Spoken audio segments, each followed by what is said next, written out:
Hello, welcome to legal awareness web series. Finally Delhi का bill जो है वो राज्यसभा में कल पास हो गया और अब वो एक्ट बन गया।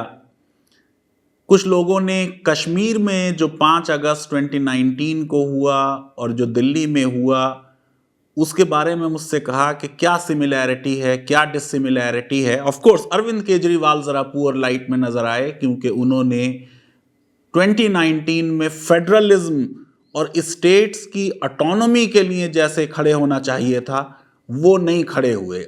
आप अपनी यूनियन टेरिटरी को तो स्टेट बनाना चाहते हैं, लेकिन स्टेट यूनियन टेरिटरी बन जाए और उस बिल को सपोर्ट करें तो ये अच्छी चीज़ नहीं है। तो हम आज बात करेंगे आर्टिकल 239 की, 239A की, 239AA की, 367 की और आर्टिकल 370 की। दिल्ली का एक्ट था 1991 का और जम्मू एंड कश्मीर का स्टेट रीऑर्गेनाइजेशन एक्ट 2019 का। सबसे पहले ये समझ लें कि कोई भी संविधान जो बनाया जाता है वो इस मकसद से बनाया जाता है कि एब्सोल्यूट पावर किसी शख्स में और किसी ऑर्गेनाइजेशन में कंसंट्रेट ना हो। कॉन्स्टिट्यूशनलिज्म का आइडिया है idea of limited government. Constitutionalism का मतलब है टोटलिटेरियनिज्म खत्म हो, एब्सोल्यूटिज्म खत्म हो। इसीलिए मैंने अपने आर्टिकल में लिखा था कि जब भारत की इंटरनेशनल रैंकिंग नीचे जा रही है और हमें पार्टली फ्री या इलेक्टोरल ऑटोक्रेसी कहा जा रहा है, जिससे मैंने डिसएग्री किया वैसे, तब हमें उस समय दिल्ली जैसा बिल पास नहीं करना चाहिए। क्योंकि इस बिल के पास होने से जब हमने रिप्रेजेंटेटिव गवर्नमेंट्स की पावर्स कम कर दी और नॉमिनेटेड गवर्नर्स की पावर बढ़ा दी, लेफ्टिनेंट गवर्नर की पावर्स बढ़ा दी, तो इसका मतलब वो जो बात हो रही है हम उसको जस्टिफाई कर रहे हैं अपने एक्शन से। तो संविधानवाद में क्योंकि पावर को कंट्रोल करना है तो लेजिस्लेचर, एग्जीक्यूटिव और जुडिशरी में डिस्ट्रीब्यूट कर दी पावर, उसको कहा सेपरेशन ऑफ पावर्स। सेंटर और स्टेट के बीच पावर डिस्ट्रीब्यूट कर दी और उसको कहा फेडरलिज्म, डिस्ट्रीब्यूशन ऑफ पावर्स। अब आप देखिए कि जो हम गवर्नमेंट ऑफ इंडिया एक्ट की अपोजिशन करते थे और हम ये कहते थे कि लेफ्टिनेंट को बहुत शक्तियां दे दी, तो जो हम ब्रिटिश पीरियड में गवर्नमेंट ऑफ इंडिया एक्ट 1909, 1919 और 1935 की अपोजिशन करते रहे, ये कह के कि इसमें गवर्नर को ज़्यादा पावर दी हैं और जो इलेक्टेड बॉडीज़ हैं उनको कम पावर दी है। हमने जब अपना संविधान बनाया तो उस उसूल को ताक पर रख दिया। आप देखिए कि गवर्नमेंट ऑफ इंडिया एक्ट 1935 में टोटल 153 आइटम्स थे, सेंटर के पास 61, स्टेट्स के पास 61 बराबर, और फिर कॉन्करेंट लिस्ट में 36। जब हमने संविधान बनाया तो यूनियन लिस्ट में रख दिए 97 और रेजिड्यू भी दे दिया, जो सब्जेक्ट किसी लिस्ट में कवर्ड नहीं है वो पार्लियामेंट के जुरिस्डिक्शन में होगा। स्टेट में 66 और कॉन्करेंट में 47। अब हमारी सुप्रीम कोर्ट फेडरलिज्म को बेसिक स्ट्रक्चर कह चुकी है, डेमोक्रेसी को बेसिक स्ट्रक्चर कह चुकी है, पार्लियामेंट्री डेमोक्रेसी को बेसिक स्ट्रक्चर कह चुकी है, separation of power, distribution of power, ये सब बेसिक स्ट्रक्चर का हिस्सा है। जब हम संविधान बना रहे थे तो हमारे पास एक ऑप्शन था कि हम presidential form of government adopt कर लें, वो हमने नहीं की। हमने parliamentary form of government adopt की, जिसमें गवर्नर जो होगा या राष्ट्रपति जो होगा वो नाम मात्र का शासक होगा। He will rain but he will not rule. अब जो भारत है एक बड़ा देश है, हर राज्य की अलग ज्योग्राफिकल सिचुएशन है, अलग इथनिक इश्यूज हैं, अलग तरह की स्पेसिफिक लोकल प्रॉब्लम्स हैं। इसलिए सारे देश के सारे राज्यों के लिए केंद्र से एक तरह की रिलेशनशिप नहीं हो सकती। हमने कश्मीर के सिलसिले में एक हंगामा काटा कि साहब उनके कुछ एक्स्ट्रा पावर दी हुई है, लेकिन हमें यह समझना चाहिए कि जब संविधान बन रहा है उसी समय जो क्लासिफिकेशन हुआ तो A, B, C, D 4 groups में बांटा गया स्टेट्स को। ग्रुप ए जो था उसमें वो प्रोविंसेस थे जो पहले से भी प्रोविंसेस थे, 9 थे ऐसे, बिहार और उड़ीसा और यूपी। फिर प्रिंसली स्टेट्स और प्रिंसिपैलिटीज 8 थी, जिनको ग्रुप बी कहा गया, हैदराबाद थी इसमें, पटियाला थी इसमें, जम्मू एंड कश्मीर थी इसमें। फिर सी कैटेगरी में थे चीफ कमिश्नर्स प्रोविंसेस, और ये बाद में यूनियन टेरिटरी बन गए। और इसमें आप देखें कि अजमेर था, भोपाल था, दिल्ली था, हिमाचल प्रदेश था, कई उसमें से बने स्टेट्स, त्रिपुरा, मणिपुर, मिजोरम, गोवा। और फिर कैटेगरी डी में सिर्फ एक ही जगह थी, अंडमान और निकोबार। तो ये एक तरह की पॉसिबिलिटी नहीं थी। फिर डिमांड शुरू हुई लिंग्विस्टिक स्टेट्स की। 1895 से मूवमेंट चला। उड़ीसा में मधुसूदन दास ने मूवमेंट चलाया। 1936 में बिहार से अलग करके उड़ीसा राज्य बनाया गया। फिर आंध्र प्रदेश बन गया 1953 में तेलुगु लैंग्वेज के बेसिस पर। और फिर फजले अली, जस्टिस फजले अली, जिन्होंने डिसेंटिंग ओपिनियन दिया था गोपालन के केस में, उनके अंडर में एक कमीशन बनाया पंडित नेहरू ने। HN कुंजरू और KM पेनिकर उसके मेंबर थे। और फिर वो बाद में स्टेट रीऑर्गेनाइजेशन एक्ट बना 1956 में, 7th अमेंडमेंट हुआ संविधान में, और A और B टाइप की स्टेट्स को मर्ज कर दिया। 14 स्टेट्स बन गईं और यूनियन टेरिटरीज 6 बन गईं। अब आज की सिचुएशन ये है कि 29 स्टेट्स हैं, 6 यूनियन टेरिटरीज हैं, दिल्ली, चंडीगढ़, पुदुचेरी, अंडमान, लक्षद्वीप, दमन दीव, नगर हवेली, और ये 2 2019 में और बन गई कि जम्मू एंड कश्मीर को हमने बाइफरकेट करके 2 यूनियन टेरिटरी में बना दिया, जम्मू एंड कश्मीर और लद्दाख। तो जो मैं बात कह रहा था कि एक यूनिफॉर्म रिलेशनशिप सेंटर की स्टेट से नहीं हो सकती, हमारे यहां बहुत डिस्कशन आर्टिकल 370 पे होता रहा, लेकिन अगर आप संविधान में पढ़ेंगे तो कितने प्रावधान हैं। 371 महाराष्ट्र और गुजरात के बारे में स्पेशल प्रोविजन है। 371A नागालैंड के बारे में, नागालैंड को कश्मीर से ज्यादा ऑटोनॉमी दी गई। 371B आसाम के बारे में, 371C मणिपुर के बारे में special provision, 371D Andhra Pradesh के बारे में, और अब आंध्रा और तेलंगाना के बारे में। और यहां भी लोकल रिजर्वेशन बहुत ज्यादा, 85%। हम लेकिन 35A का क्रिटिसिज्म करते रहे। फिर 371E यहां सेंट्रल यूनिवर्सिटी आंध्रा में बनेगी, इसके बारे में। 371F सिक्किम के बारे में, 371G मिजोरम के बारे में, बहुत ऑटोनॉमी दी गई मिजोरम को। 371H अरुणाचल के बारे में, 371I गोवा के बारे में, और 371J कर्नाटका के बारे में। यानी इतनी स्टेट्स को स्पेशल डिस्पेंसेशन दिया गया। अभी कश्मीर की बात होगी अलग से। अब आइए जब हम बात करें जो दिल्ली में हुआ है उसको समझें कि जब यूनियन टेरिटरीज का मामला तय हो गया तो ये पार्ट 8 है संविधान का, और ये 7th अमेंडमेंट 1976 से आया, और इसमें यह कहा गया कि यूनियन टेरिटरी जो है वो एडमिनिस्टर होगी through an administrator appointed by the president, और जो भी उसका डिजिग्नेशन तय करे। फिर 239A में, आर्टिकल 239A में प्रोवाइड किया गया कि पार्लियामेंट में by law create for the union territory of Puducherry a body whether elected or partly nominated and partly elected to function as legislature of union territory। यानी एक ऐसी बॉडी बनेगी जो पार्टली इलेक्टेड होगी, पार्टली नॉमिनेटेड होगी, और फिर ये कि काउंसिल ऑफ मिनिस्टर्स होगी।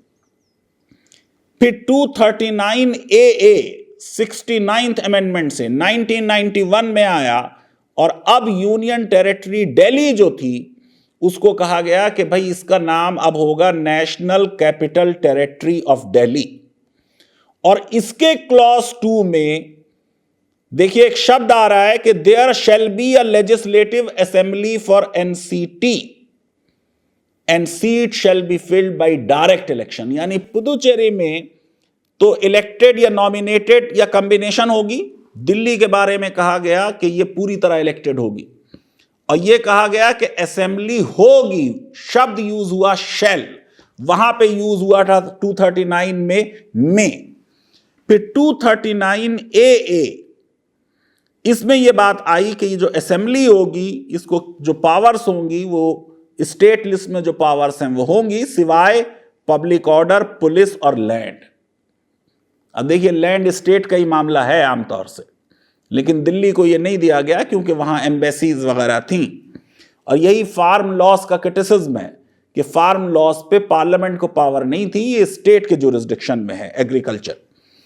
फिर ये बात कही गई इस आर्टिकल में कि पार्लियामेंट को राइट होगा कि वो किसी भी मैटर में for a union territory law बना सकती है, और असेंबली को, ये जो काउंसिल ऑफ मिनिस्टर्स होगी, वो एडवाइस करेगी लेफ्टिनेंट गवर्नर को, और उसको असेंबली को पावर होगी लॉज बनाने की उन सारे मैटर्स में जो असेंबली के जुरिस्डिक्शन में होंगे, सिवाय उन मैटर्स के जो लेफ्टिनेंट गवर्नर के डिस्क्रिशन में हैं। देखिए, लेफ्टिनेंट गवर्नर और गवर्नर को ज्यादा डिस्क्रिशन है संविधान में राष्ट्रपति के मुकाबले, राष्ट्रपति को कम डिस्क्रिशन अवेलेबल है। अब ये देखिए कि जो एक्सटेंट ऑफ पावर होती है, एग्जीक्यूटिव पावर, उसके बारे में संविधान यूनियन के बारे में, सेंट्रल गवर्नमेंट के बारे में आर्टिकल 73 में कहता है कि यूनियन गवर्नमेंट को उस मामले में एग्जीक्यूटिव पावर होगी, कार्यपालिका की पावर होगी, जिसमें पार्लियामेंट लेजिस्लेट कर सकती है। और इसी तरह स्टेट की एक्सटेंट ऑफ एग्जीक्यूटिव पावर होती है उन सब्जेक्ट्स पे जिसपे स्टेट की असेंबली या यूनियन टेरिटरी की असेंबली लेजिस्लेट कर सकती है। जो बिल दिल्ली का पास हो रहा है उसमें ये भी चीज अब कम की जा रही है, क्योंकि असेंबली की पावर भी कम की जा रही है और गवर्नमेंट की पावर तो डेफिनेटली बहुत कम की जा रही है। फिर 239AA में क्लॉज 6 में क्लियरली लिखा है, the council of ministers Delhi की shall be collectively responsible to the legislative assembly. ये वही क्लॉज है जो संविधान में केंद्र सरकार के बारे में आर्टिकल 74 क्लॉज 3 में लिखा है, क्योंकि हमने कैबिनेट सिस्टम अडॉप्ट किया है, हमने पार्लियामेंट्री सिस्टम अडॉप्ट किया है, तो अकाउंटेबिलिटी डिटरमिन करेगी पार्लियामेंट या असेंबली। जो बिल 2021 में दिल्ली का पास हो रहा है उसमें गवर्नर, ये प्रोविजन रहेगा, लेकिन लेफ्टिनेंट गवर्नर जो है उसकी शक्तियां बढ़ रही हैं। और ये चीज जो है, ये पार्लियामेंट्री डेमोक्रेसी और रिप्रेजेंटेटिव गवर्नमेंट, जिसको 2018 में 5 जज बेंच ने सुप्रीम कोर्ट की यूनानिमसली कहा था कि ये एक फंडामेंटल प्रिंसिपल है हमारे संविधान का और ये डाइल्यूट नहीं होना चाहिए, और नॉमिनेटेड लेफ्टिनेंट गवर्नर की शक्तियां जो है वो इलेक्टेड लोगों के मुकाबले में ज्यादा नहीं हो सकती, बल्कि सुप्रीम कोर्ट ने कहा था कि उनको कोई अपनी शक्तियां नहीं है, या तो उन्हें राष्ट्रपति को रेफर कर देना है या जो उनसे काउंसिल ऑफ मिनिस्टर्स कह रही है उसको मानना है। फिर देखिए कि जो आर्टिकल 239AB है ये 356 की तरह है। जैसे वहां स्टेट गवर्नमेंट को डिसमिस किया जा सकता है, यहां भी डिसमिस किया जा सकता है, लेकिन यहां पे कहा जा रहा है, वहां तो यह है कि when there is a breakdown of constitutional machinery, यहां कहा जा रहा है when the government of the union territory can not be carried on in accordance with 239AA और any law made in pursuance of that article. ये जो अभी दिल्ली का एक्ट बना है ये 239AA के तहत बना है, उस लॉ के तहत भी स्टेट गवर्नमेंट डिसमिस की जा सकती है। और फिर क्लॉज बी में तो कह दिया कि डिसमिस इसलिए भी की जा सकती है कि अगर वो नेसेसरी और एक्सपीडिएंट हो, और नेसेसरी एक्सपीडिएंट हमेशा एक पॉलिटिकल डिसीजन होता है।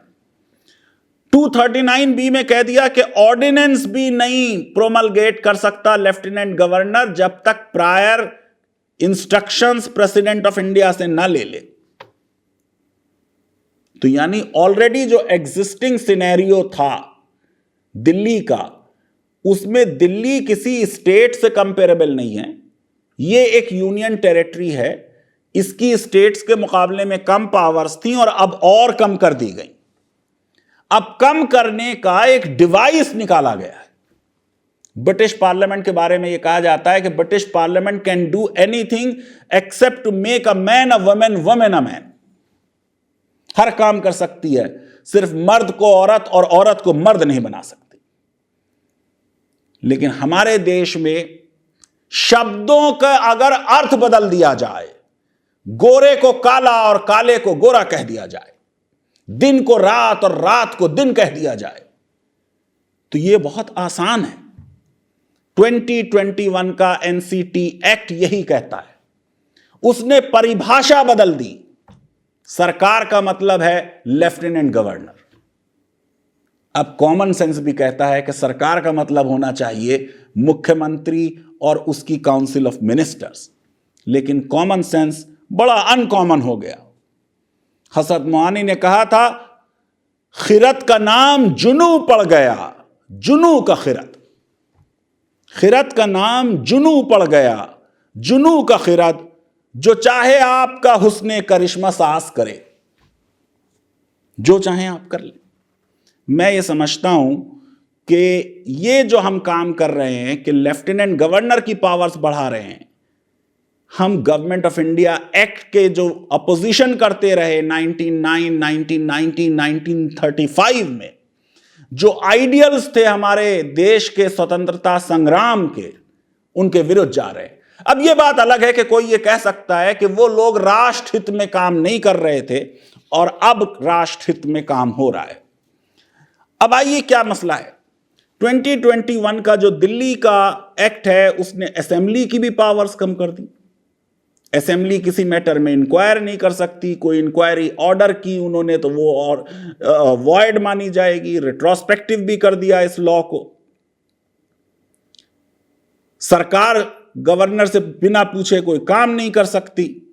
तो एक तरीके से दिल्ली को एक म्युनिसिपैलिटी की तरह बना दिया और लेफ्टिनेंट गवर्नर को गवर्नर जनरल वॉइस रॉय की तरह बना दिया। जब इस सिचुएशन को आप कश्मीर से कंपेयर करते हैं तो जाहिर है कि पहली चीज तो यह कि कश्मीर एक स्टेट थी। किसी भी स्टेट की पावर्स यूनियन टेरिटरीज से ज्यादा होती।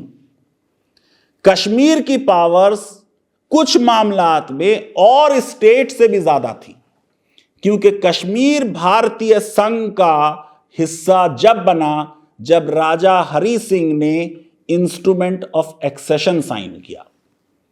इंस्ट्रूमेंट ऑफ एक्सेशन में राजा हरि सिंह ने साफ तौर से कह दिया कि मैं अपनी संप्रभुता और सॉवरेंटी कंप्रोमाइज नहीं कर रहा हूं। जो फ्यूचर में भारत का संविधान बनेगा उसको मानने के लिए मैं बाध्य नहीं हूं। इसी इंस्ट्रूमेंट ऑफ एक्सेशन की बुनियाद पर 5 महीने बातचीत हुई और सरदार वल्लभ भाई पटेल के घर पर बातचीत हुई और उसके बाद अयंगर साहब ने जो ड्राफ्ट किया, एक एग्रीड ड्राफ्ट, वो 370 बन गया। 370 टेम्परेरी था क्योंकि तब तक कश्मीर की संविधान सभा नहीं बैठी थी। जब कश्मीर की संविधान सभा बैठ गई, उन्होंने अपना संविधान बनाया और अपने आर्टिकल 3 में लिख दिया कि कश्मीर का भारत से इंटीग्रेशन परमानेंट हो गया। अब हमें बताया जा रहा है कि 2019 में वो भारत का पूरी तरह हिस्सा बना। जी नहीं, कश्मीर का अपना संविधान यह कह रहा है कि उनका भारत में एक्सेशन और भारत से इंटीग्रेशन कंप्लीट हो गया और उस आर्टिकल को उन्होंने कह दिया कि इसे अमेंड भी नहीं किया जा सकता। अब हमें भगवान राम से बहुत श्रद्धा है। रघुकुल की क्या रीत है? प्राण जाए पर वचन न जाए। वचन दिया था राजा हरि सिंह को और वचन दिया था कश्मीर के लोगों को कि अगर हम कोई चेंज करेंगे सेंटर और स्टेट की रिलेशनशिप में तो आपसे पूछ के करेंगे। 1948 में व्हाइट पेपर इशू हुआ। अयंगर ने संविधान सभा में कहा कि हम कश्मीर के लोगों के व्यूज असरटेन कर कर को चेंज करेंगे। लेकिन जो हमने 2019 में किया, हमने कश्मीर के लोगों को तो छोड़िए, कश्मीर की असेंबली को भी नहीं सुना, कश्मीर की सरकार को भी नहीं सुना, बल्कि केंद्र से एक नॉमिनेटेड गवर्नर की बात मानते हुए हमने इतने मेजर चेंज की। आर्टिकल 35A लोगों की प्रिविलेज थी, कश्मीर के लोगों का राइट था, वो भी हमने छीन लिया। आर्टिकल 35A की वजह से कश्मीर में लैंड रिफॉर्म केंद्र से बेहतर हुए और राज्यों से बेहतर हुए। बिना कंपनसेशन दिए जो खेत को जोत रहा है, खेत पे काम कर रहा है, उसका खेत माना जाएगा, लैंड उसका माना जाएगा। वो ज्यादा प्रोग्रेसिव थे। और भी कई राज्यों में बाहर वाले लैंड नहीं खरीद सकते, गुजरात में भी नहीं खरीद सकते, हिमाचल में भी नहीं खरीद सकते। आज जम्मू की बीजेपी खुद कह रही है कि हमें 35A जैसा कुछ चाहिए। बात हुई थी कि बहुत से जॉब्स आएंगे। मुझे कश्मीर की सिचुएशन के बारे में मालूम नहीं कि कितने लाख जॉब पिछले 1.5-2 साल में उन्हें मिले, लेकिन उनमें से हजारों लोगों को डिटेंशन जरूर मिला और हमारी अदालतों ने उनका हैबियस कॉर्पस नहीं सुनी। तो जो एक स्ट्रैटेजी कश्मीर के केस में अपनाई गई, वही स्ट्रैटेजी दिल्ली के केस में अपनाई गई, क्योंकि 370 में यह लिखा था कि कोई भी चेंज 370 में नहीं हो सकता जब तक कश्मीर की संविधान सभा से कंकरेंस ना मिल जाए। शब्दों के अर्थ बदल दो। संविधान का अनुच्छेद 367 इंटरप्रिटेशन के बारे में 3-4 बातें कही गई। फॉरेन स्टेट कोई भी स्टेट है इंडिया के अलावा, जहां जहां शब्द एक्ट आ रहा है उसका मतलब ऑर्डिनेंस भी है। अब हमने उसमें नई बातें कह दी। हमने कह दिया कि संविधान सभा जो समाप्त हो चुकी है कश्मीर की, डिसॉल्व हो चुकी है, उसका मतलब होगा लेजिस्लेटिव असेंबली ऑफ कश्मीर। अगर ऐसा था तो कम से कम लेजिस्लेटिव असेंबली को रहने दिया जाता और उनके व्यूज असरटेन किए जाने चाहिए। असरटेनमेंट ऑफ व्यूज असेंबली का होगा, गवर्नर नहीं कर सकता वो। वैसे आपको बता दूं कि जो कॉन्स्टिट्यूशनल ऑर्डर 1954 का था, उसमें आर्टिकल 3 जो कश्मीर पे लागू किया गया था, वहां असरटेनमेंट ऑफ व्यूज नहीं था। जैसे तेलंगाना बना तो आंध्रा असेंबली के व्यूज लिए गए, माने नहीं गए लेकिन उन्हें सुना गया। असेंबली का सेशन हुआ, सैकड़ों अमेंडमेंट आए। कश्मीर के बारे में था कंकरेंस होगी, कंसेंट ली जाएगी स्टेट की। हमने एक स्ट्रोक ऑफ पेन से 370 को 70 साल से बुरा कहते कहते उसी का इस्तेमाल करके 370 को खत्म कर दिया। 370 में सरकार की परिभाषा दी और कह दिया कि सरकार का मतलब है governor acting on the aid and advice of council of ministers.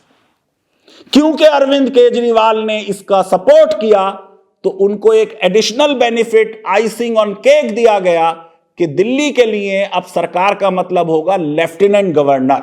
उसमें acting on the aid and advice of council of ministers भी हटा दिया गया। हमको समझने की यह बात जरूरी है कि 370 बहुत लोग कहते हैं कश्मीर का स्पेशल स्टेटस था।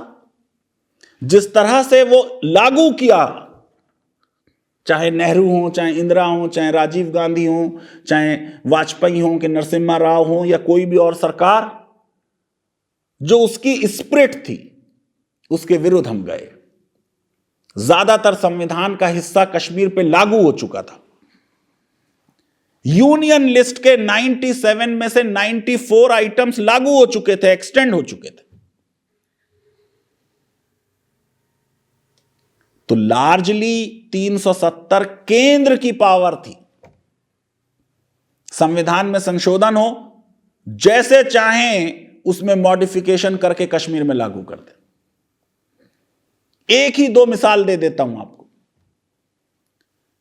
44th अमेंडमेंट से अब नेशनल इमरजेंसी इंटरनल डिस्टरबेंस की ग्राउंड पे नहीं लगाई जा सकती, जैसे 75 में इंदिरा जी ने लगाई थी।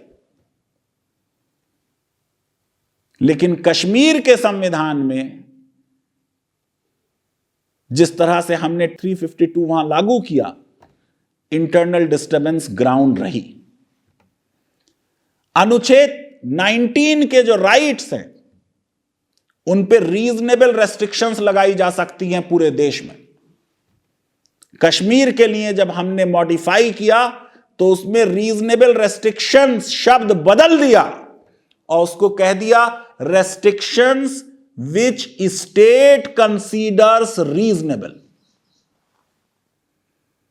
तो अगर कश्मीर में 370 खत्म होता, जिसके लिए बीजेपी से किसी को शिकायत नहीं, उनकी ये लॉन्ग टर्म एक पॉलिसी रही कि हम सत्ता में आएंगे, हमारे पास मेजॉरिटी होगी तो हम ये करेंगे। शिकायत अरविंद केजरीवाल से है। अगर आप फेडरलिज्म में यकीन करते हैं तो फिर अपने वोटर्स को मत देखिए, पाला मत बदलिए, कंसिस्टेंट रहिए। अगर उसूलों पे हैं तो उसूलों के लिए कुर्बानियां देना सीखिए। पेटी इलेक्टोरल गेन से कभी लेफ्ट कभी राइट मत होइए।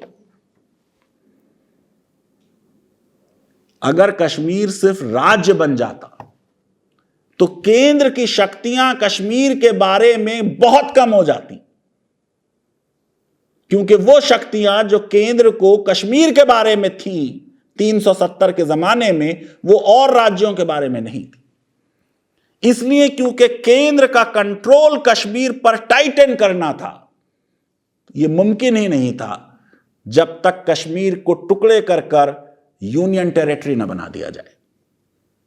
आर्टिकल 3 संविधान का कहता है स्टेट का नाम बदल सकती है पार्लियामेंट, बाउंड्री बदल सकती है, इंक्रीज कर सकती है बाउंड्री, डिक्रीज कर सकती है, लेकिन यह नहीं कहती किसी स्टेट को यूनियन टेरिटरी बना सकती है।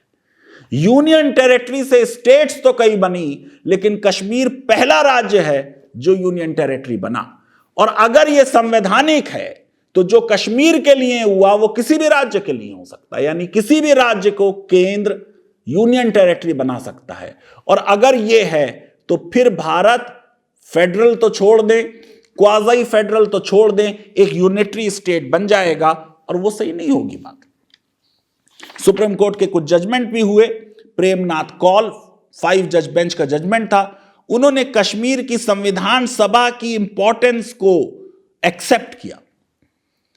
1959 का जजमेंट है। 1968 में संपत कुमार का दूसरा 5 जज बेंच का जजमेंट हुआ।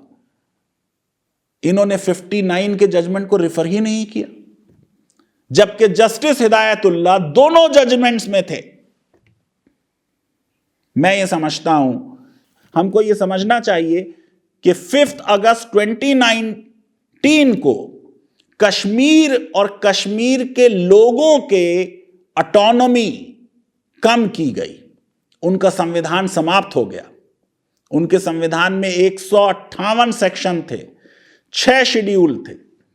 कई चीजें उनमें हमारे यहां से ज्यादा थी, जैसे हमारे यहां डायरेक्टिव प्रिंसिपल्स में और आर्टिकल 21A में जो फ्री एजुकेशन है वो 14 साल तक थी। फिर जब हमने 21A बनाया तो 6 से 14 साल तक रखी हमने, लेकिन उनके यहां यूनिवर्सिटी तक की एजुकेशन थी। उनके यहां सोशलिज्म प्रॉमिस किया गया था। औरतों के लिए नॉमिनेशन का प्रावधान था। हमारे यहां तो सेकुलरिज्म 1976 में आएगा, लेकिन कश्मीर के संविधान के सेक्शन 51 में वो 1956 में ही आ गया। और उनके यहां संविधान में लिखा गया कि राज्य की एक ये भी ड्यूटी होगी कि वो कम्बैट करे ignorance, superstition, fanaticism, communalism, racism, cultural backwardness. क्योंकि एक सेकुलर स्टेट, एक प्रोग्रेसिव स्टेट होनी चाहिए, एक मॉडर्न लिबरल स्टेट होनी चाहिए। उनके यहां ओरिजिनली गवर्नर के इलेक्शन का प्रावधान था, गवर्नर के इंपीचमेंट का प्रावधान था। 1965 में इंदिरा जी ने उसको कह दिया कि नहीं, गवर्नर जो है वो सेंटर से नॉमिनेट होगा। तो कई चीजें कश्मीर के बारे में पहले से होती रहीं जिसमें कश्मीर की ऑटोनॉमी कंप्रोमाइज होती रही, मगर अब जो हुआ है कश्मीर को एक यूनियन टेरिटरी बना देना, यह मैं ये समझता हूं कि आपने कश्मीर का स्पेशल स्टेटस तो लिया, लेकिन कश्मीर को एक ऑर्डिनरी स्टेट का भी स्टेटस नहीं दिया। यह चीज जो है ये कोई बहुत कॉन्स्टिट्यूशनली साउंड पॉलिसी नहीं है। अब अगर आप देखेंगे जो 2019 का Jammu and Kashmir reorganisation act है, इसमें 103 सेक्शंस हैं, 5 शेड्यूल्स हैं, और इसमें क्लियरली रेफरेंस आ रहा है कि 239A एप्लीकेबल हो जाएगा जो यूनियन टेरिटरी ऑफ पुदुचेरी के बारे में। एक्सटेंट ऑफ लेजिस्लेटिव पावर अब बताई जा रही है, पहले एग्जीक्यूटिव पावर बताई जाती थी, और अब यह कह दिया गया कि भाई आपका लिमिटेड पावर्स होंगी। अब XYZ मामले में, यानी पब्लिक ऑर्डर और पुलिस, जिस पे हर राज्य को पावर है, लेकिन कश्मीर की यूनियन टेरिटरी को पावर नहीं होगी, लद्दाख की यूनियन टेरिटरी को पावर नहीं होगी। क्या कंक्लूजन हम निकालते हैं कि अगर हमको अब कोई चेंज करना है तो शब्दों के अर्थ बदल दो, दिन को रात और रात को दिन कह दो। सुप्रीम कोर्ट भी हमारी यही करती रही है। ये पूरा कोलिजियम का सिस्टम जो आया, उसमें क्या हुआ कि सुप्रीम कोर्ट ने आर्टिकल 124 में जो ये शब्द है कि राष्ट्रपति जजेस के अपॉइंटमेंट में सुप्रीम कोर्ट के जजेस से और चीफ जस्टिस से कंसल्ट करेगा, कंसल्टेशन का मीनिंग हमारी सुप्रीम कोर्ट ने कह दिया कंकरेंस है, जो किसी डिक्शनरी में नहीं मिलता। अब 370 हटाने के बाद हमने भी यही कह दिया। हमने गवर्नमेंट का मतलब बता दिया गवर्नर, यहां दिल्ली में हमने गवर्नमेंट का मतलब बता दिया लेफ्टिनेंट गवर्नर। मुझे नहीं मालूम कश्मीरियों का कितना फायदा हुआ, जो उनसे बड़े बड़े प्रॉमिसेस किए गए थे वो कितने पूरे हुए, लेकिन प्रधानमंत्री जी की मैं प्रशंसा करना चाहूंगा कि उस ग्लूमी इन्वायरमेंट में जब उन्होंने राष्ट्र को संबोधित किया तो एक स्टेट्समैन की तरह भाषण दिया और यह कहा कि हम कश्मीर का स्टेटहुड बहुत जल्दी वापस कर देंगे। उम्मीद करते हैं कि भारत सरकार प्रधानमंत्री जी के इस आश्वासन को जल्द से जल्द इंप्लीमेंट करेगी। लीगल अवेयरनेस वेब सीरीज अगर आपको पसंद आती है तो मेरी रिक्वेस्ट है कि हमारे इस वीडियो को वाइडली शेयर करें, हमारे चैनल को सब्सक्राइब करें और बेल आइकन और लाइक जरूर क्लिक करें। बहुत बहुत शुक्रिया, धन्यवाद, थैंक यू वेरी मच।